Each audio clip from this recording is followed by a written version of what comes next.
Thank you for joining us on WSAV News 3 today at 11. Here's a live look right now over Ellis Square in City Market on this dreary Tuesday morning. May Day celebration in Taylor Square has been canceled due to the weather. We're expecting almost 1,000 students today. Storm Team 3 meteorologist Alyssa Carsley joins us now from inside the Weather Center with a look at our forecast first to let us know if the rain will be lingering throughout the day. Good morning, Alyssa. Hey, good morning, Kim. As we head into the next couple of hours, of course, we're tracking these off and on rain showers, all thanks to really two systems working together. We have a cold front that moved in yesterday. It's now stalled to our south. That's where we're getting the rain from and the cloud cover. We also have high pressure off to our west. That's driving in a northeasterly wind, locking that cloud cover around as well as that chance of rain. Now, over the next couple of hours, we'll continue with these off and on rain showers. The good news is the rain will be staying mainly light. Could just see a light sprinkle at times as we head into our Tuesday afternoon. And we could see a few peaks of sunshine, though I think most of us will still just deal with a cloudy sky overhead with temperatures the coolest we've seen in quite a while, back into the upper 60s to low 70s. A big change out there comparing it to the temperatures we saw yesterday afternoon, only reaching the upper 80s to low 90s. Today, back below average by a few degrees into the upper 60s to low 70s, around 73 degrees here in Savannah and 70 degrees in Hinesville. Now today will also be breezy, tracking that northeasterly wind.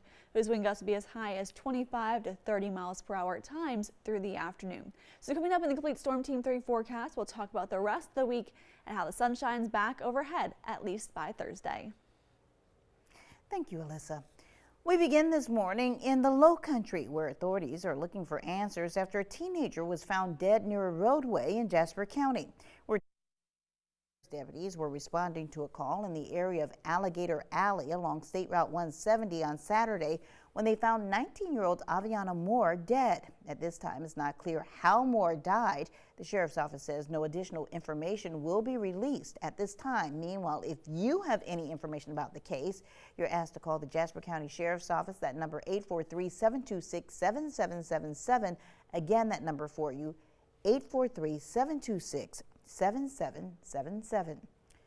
Turning now to continuing coverage this morning, a Chatham County judge has granted bond to a former Savannah police officer accused of murder.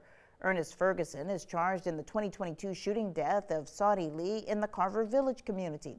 Body camera footage appears to show Ferguson shooting Lee in the back during a foot chase. Ferguson had been held behind bars for several years, but his defense team argues he's completed programs in jail, remained sober, and has been deemed low risk in an expert evaluation. Bond has been set at $65,000 and will require him to wear an ankle monitor at all times. Making headlines this morning, President Trump says the ceasefire with Iran is on life support a day after rejecting the regime's latest proposal to end the war. We are also learning more about a Middle Eastern country that, other than Israel, going on the offensive against Iran. Joe Khalil is tracking it all for us and has the latest. President Trump not holding back on his frustration, calling Iran's latest proposal for an end to this war, quote, stupid. He also was frustrated in the Oval Office, talking about how, in his view, the Iranians moved the goalposts, saying that at one point they agreed to certain things and then, in his words, changed their mind. Frustrated also when asked about the possibility that after this failure in diplomacy, military strikes may continue from both sides. This is what the president said in regard to that. After reading that piece of garbage they sent us, I didn't even finish reading it. I would say the ceasefire is on massive life support. Meantime, we're learning this morning about the role that some Gulf countries, particularly the UAE, have been playing since the beginning of this conflict. The Wall Street Journal exclusively reporting that a month ago, the UAE actually launched strikes at Iran. This is the first time that we've heard of any Gulf Middle Eastern countries, except for Israel, actually launching strikes on their own. And in addition to that, the Israeli ambassador, Mike Huckabee, says that the Israeli defense has actually given the UAE a new missile and air defense system to defend itself from Iranian strikes should they continue. It's a significant update because it really does show the shifting alliances here in the Middle East as a result of this war, with the UAE and other Gulf nations moving closer to Israel and the United States and further isolating themselves from Iran after this war. If military strikes do continue, the Gulf states here are preparing for heavy bombardments of missiles and drones from Iran, as they have gotten throughout the life of this war.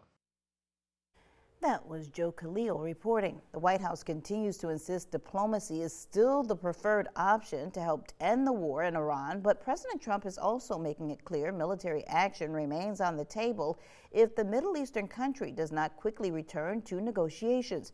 The president is also considering suspending the national gas tax to help provide some relief for drivers at the pump.